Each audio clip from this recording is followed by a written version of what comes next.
Okay, good morning. So, our topic for today is social-emotional development of primary schoolers. So, in the previous lesson, we focused on cognitive development, how children in middle childhood think, learn, and reason. Ito yung report lang.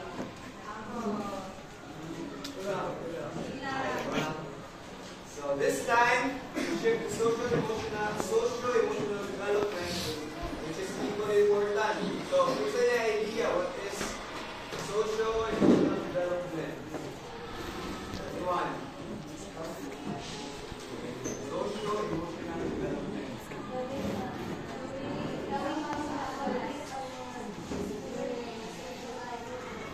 Okay, mag-take.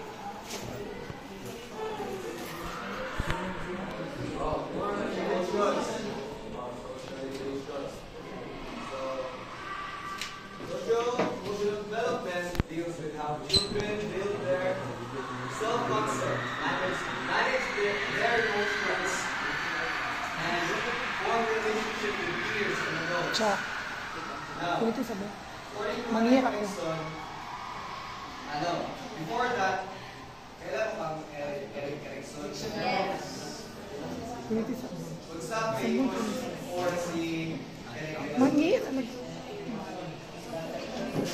Isa lang. Let's come on.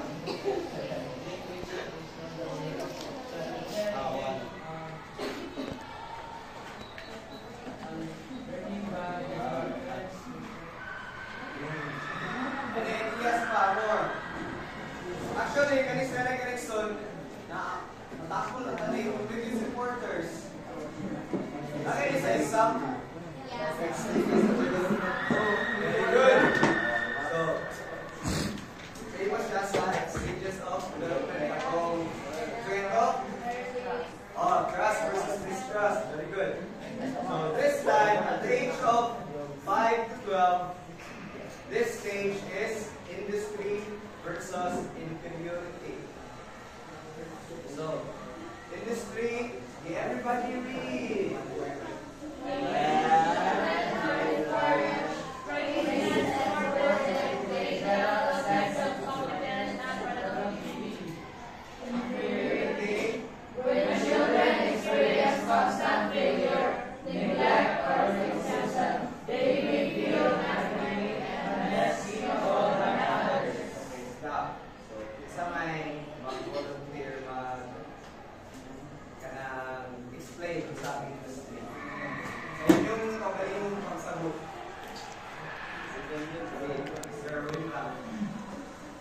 Industry means the children are encouraged when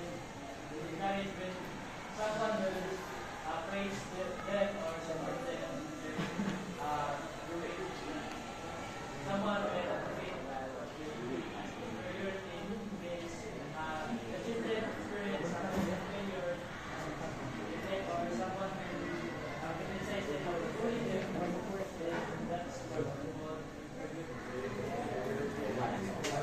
Klaro tayo ang contrast between the two, di ba? So, industry is a positive na praise, positive na kanang kung sa'yo mo istorya sa bata, di ba? And ang inferiority, which is negative, opposite sila. So, roles of adults, parents, caregivers, and teachers should provide encouragement, opportunities, and guidance to help children succeed and develop confidence. So, kani nga mga stage, grabe ka crucial ang sa inyong gina, istorya sa bata. Okay? Kung sa inyong ginastorya, that will shape sa ilahang socio-emotional development, which is either maulaon sila, pabinaw nila silang self is inferior sila o superior. So, mag-matter at this stage. So, muna siya able to have a better understanding of inferiority and industry. So, in industry, a sense of competence, productivity, and confidence. Inferiority, a sense of inadequacy, failure, and low self-worth. So pretty much, it's just the positive and negative. So yun na siya, balance. This is for you to study. So, self-concept formation. At this stage, by the way, what is self-concept? Concept of self. Okay, volunteers. Okay, very good. It is the knowledge of the self. For example, you identify as ulabun. Identify nyo, naninig ko, anak. So that is self-concept. So it includes belief about the self, physical characteristics, and personality traits, abilities, social roles, belonging, and acceptance. Then, muna siya ang healthy self-concepts. The child likes and values themselves. So, para sa ilang ay nasa ay value. And feels loved and accepted by the family and peers. So, kani siyang healthy self-concept. So, may muli siya, nagbilang siya sa industry, very good. So, things, they're capable of achieving tasks. A weak self-concept can be insecurity, withdrawal, or difficult in social interactions. So,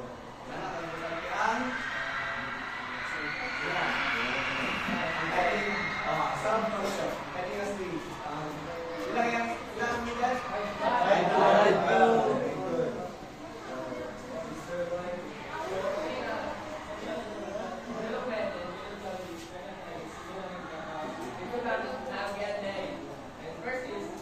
Children begin to build friendships that are more stable and based on trust and belief. During that time, friends na kakakuha na isa ko lang yung masaligan. Yung kauban na basta ka masaligan. So they start developing self-control, learning to manage, notice, share, and cooperate. During na sa start, yung pag-manage sa itong kaugaling ko, nakatunan o saan pag-confidence sa mga pag-ibig sa inyo. Next is, at this stage, we also begin to note that all non-use influenced by family, school, and peers. This at that stage, hindi na makakuha ang start sa inyo pag-ibig mo nila ba? Like, naman natunan, hindi mo ma-share sa yung mga friends or you. However, other social behaviors may appear such as bullying, poking, pushing, or kicking other children. This action often children are still learning how to manage emotions and interact properly. Then next is guidance strategies. And pinag-ubasa sa exposure to sa environments. Encourage children to play in the house or social settings where they can interact with peers. Then sometimes sa future educators, kita yung mga magtuturo sa mga bata yung galit sila mga tula-tula sa bangsa. Or sila, bili sila mabili pero sila enjoy mo nila yung mga bata. Next is classroom intervention.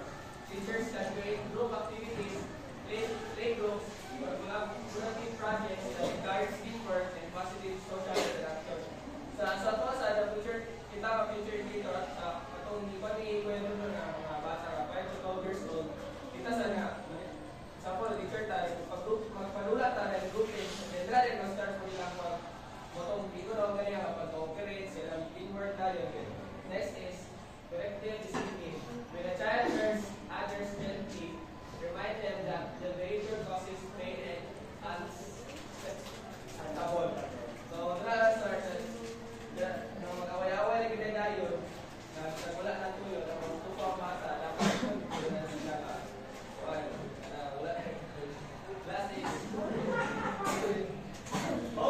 collaboration. Teachers and parents must communicate and work together so that the child receives the consistent support from both environment and school. Sa kanila dahil sa teachers at sa mga parents, dapat daw sinabot po sila kayo para maiwan sa mga teacher o sa iba ingon sa mga bata o kailangan namin na lang sa mga bata o sila yung mga dapat makulat ko lang sa malay para malalasin sila. In conclusion, social-emotional development is deeply connected to isang report na cognitive growth.